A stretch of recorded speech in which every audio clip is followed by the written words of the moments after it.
ওয়ালাইকুম আসসালাম। আসলে আমারে সালামই দেয় নাই কেউ। সেলিম ভাই কেমন আছেন? আসসালামু আলাইকুম। কাকে বলছি? তো সেলিম ভাই কিন্তু এখানে কাজ সেরে নিচ্ছে। আমি কিন্তু সালাম দিছি।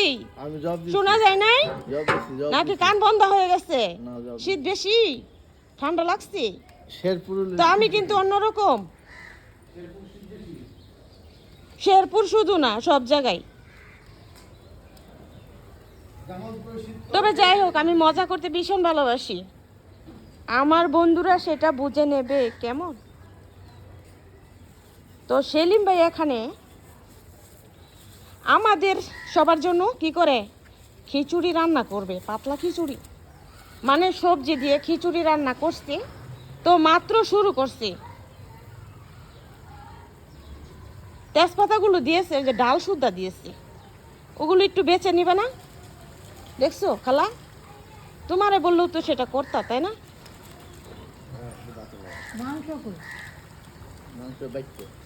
সেলিম ভাই এটা একটু করে দিলেন না?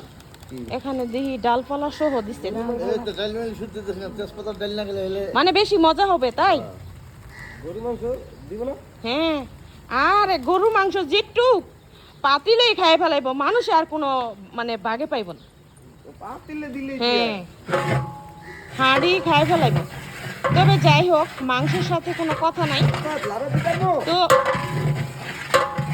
যেহেতু সেলিম ভাই রান্না করতেছে আর এখানে কে লাড়িয়ে নিচ্ছে, আমাদের মনির খান, তাই না?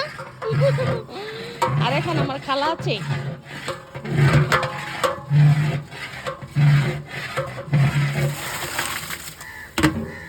পানি সহ দিল একই। সেলিম ভাই এইভাবে রান্না করলে মজা হবে কিভাবে? হ্যাঁ হ্যাঁ, নারকেল গাছটা পরিষ্কার করছে খালা, কয়েকদিন আগেই তো পরিষ্কার করছে। এই তো আসছে, আবারও হচ্ছে। কিরে, হচ্ছে না? নারকেল তো ওইটাই আছে, গাছ পরিষ্কার করলে নারকেল বেশি হয়। ডাব খাওয়া হয়, নারকেল বেশি হয় না। তো নারকেল হওয়ার আগে কিন্তু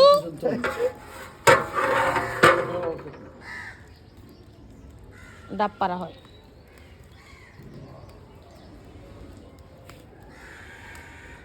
সেলিম ভাই কিন্তু আমাদের দেশে বিয়ে করছে, শেরপুর।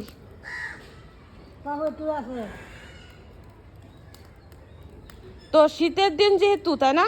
তো এখানে দাঁড়াইছি, শীত চইলা গেছে, খুব আরাম লাগতেছে আর কি। তোর কাছে কেমন লাগছে? না তুই গুসুরি করিস নাই তুই?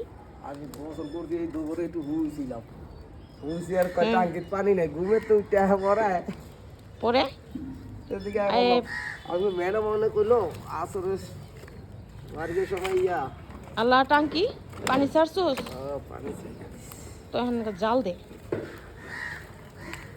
তো ঠিক আছে, রাখছি, তুই খাইতে থাক।